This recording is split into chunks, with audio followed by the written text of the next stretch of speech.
Hey y'all, welcome back to Violet Vision. If you have clicked on this video, it means that you are ready for change. A part of you is ready to grow. Maybe quietly, some of you maybe more boldly, but certainly intentionally. And today I'm going to give you the gift of clarity and confidence in less than 10 minutes if you're serious about doing some introspective work. I'm not giving you motivation. I'm giving you clarity. I'm not giving you fluff or wishes. What I'm giving you is self mastery. So let's step into the version of you that 2026 is calling forward. There is a quote that I've been thinking about lately. I've been thinking about this all week. It's been stuck in my head, and I've been seeing so many different ways to apply it to situations in real life. I've been talking about it with my students. I've been doing a lot with this. Clever people understand others very well.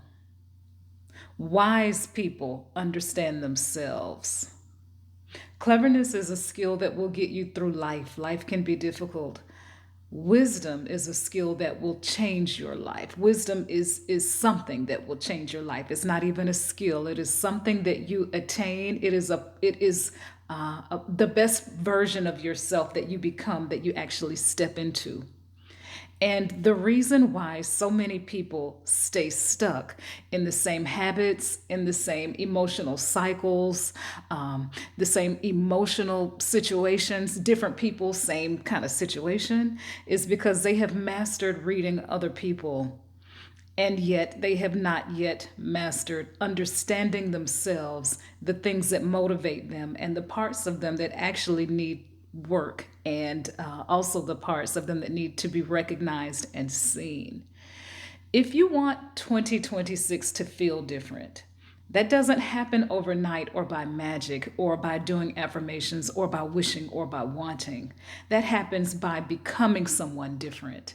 It's not dramatic. It doesn't often happen very quickly, but it does happen intentionally. I want to ask you a few questions. I want you to think about the answers to these questions. You don't have to say them aloud, but you need to understand them.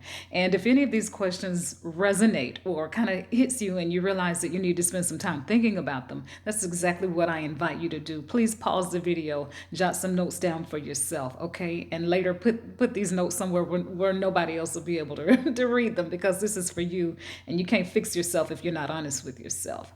What did this year teach you? What did the year 2025 teach you? I think that's probably the easiest question for most of us to answer. In a lot of ways, it taught me patience. Where did you grow? In what areas did you strengthen? And for some of us, we have a lot of different places and ways that we have found our ways, our way into being better, have grown. Again, I think that I have developed more patience this year. That is a muscle that I have strengthened. I have historically not had a lot of it. But more importantly, in what areas did you resist growth this year? I can still be very stubborn, and that is something that I tend to resist when my growth requires me to feel uncomfortable. I'm a work in progress.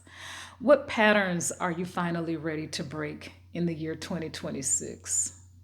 Is one of the most important questions that you can ask yourself. And then finally, many of us are unable to recognize this or see it, or be willing to admit it.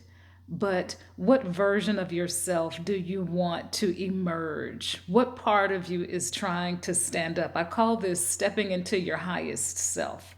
What part of you is trying to show up and you keep resisting allowing him or her to step into existence because you're not ready yet? Growth requires change, and that change can often feel uncomfortable.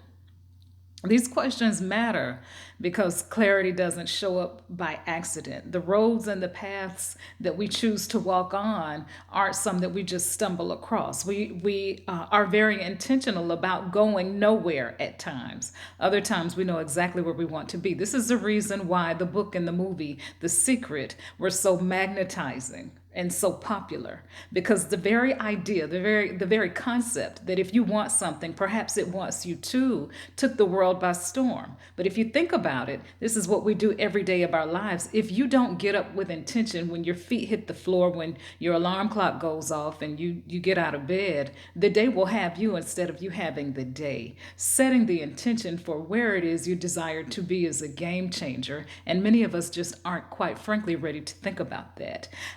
Oftentimes, we think about change and growth when our current circumstances force us to be uncomfortable. But the most successful people, financially and in relationships, and even in terms of health and in life, the winners are the people who get up every day and they almost don't even see today. They are always thinking tomorrow, 3 months ahead, 6 months ahead. The version of you who enters 2026 should not be carrying the emotional weight or the baggage or the outdated habits or the old outdated mindsets of the version of you that was in 2025. So, in a nutshell, understand this: you cannot evolve if you are still holding on to who you used to be.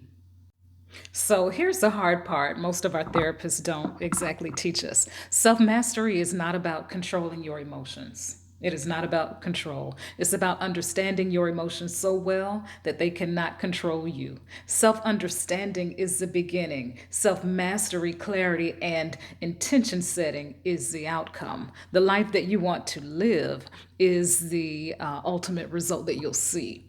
You don't need to become louder to become more powerful. You don't have to do more of whatever it is you're doing today. You don't have to become perfect in order to become valuable. You need to spend your time, thoughts, and set your intention exactly where it matters. In order to do that, you have to be self aware and then allow that awareness to shape the ways in which you show up. I have 3 simple steps that you're going to take in order to do this every day. This is a rinse and repeat. And if you find that you're not going in the right direction, this car goes in reverse too. Number 1 is something so simple, but it's hard for a lot of us, y'all. It is, you ready for this? Tell the truth, especially to yourselves, not the watered down version, not the version that is filled with excuses, not the I would have, but this happened, not my mama didn't, not my daddy wasn't there, not it's raining outside, not it's cold outside, not it's hot outside, not I got to blow the leaves, not the dog threw up and I got to clean it up, not I got to go to work ran long. It is the real version of why you didn't do what it is you didn't do, or why it is you did do those things that you know you had no business. The second thing I want you to do is slow down your reactions. In fact, I'm going to submit to you that you shouldn't react to much of anything at all. You should respond after a beat or two.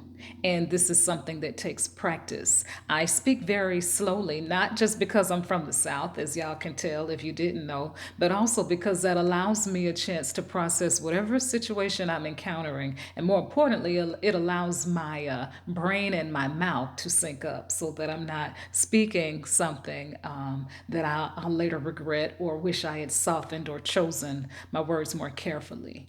Okay. There is so much power in the words that you choose to speak over yourself and to others that we find ourselves becoming the things that we say the most often. When you say you ain't no good, it often turns out to be that you are not. So I just want you to take a moment to think about the ways in which your words are setting the direction and the intention of your entire life. The third is probably as important as the first. I want you to communicate with intention and not with defense. And when I talk communication, you're thinking that I'm talking about how you're talking to your spouse or to your boss or to the people around you. I'm talking about the way that you communicate with yourself. I'm talking about how the goal for you every day is not to win and not to be right and not to be understood, but to understand and to hear others and to understand yourself in a way that allows you to consistently make choices that are in your best interest. I'm talking about everything from the foods you choose to eat, to the people and the relationships you choose to engage in and with, to the places that you choose to show up. You know, you got to be worth my time to get up out of my bed in order to come and have a conversation with you sometimes. But these are the thoughts, these are the habits that ultimately create the people and the circumstances that we turn out to be. If you practice these three things just through December, you'll walk into 2026 more confident, more grounded, and more powerful than you've ever been.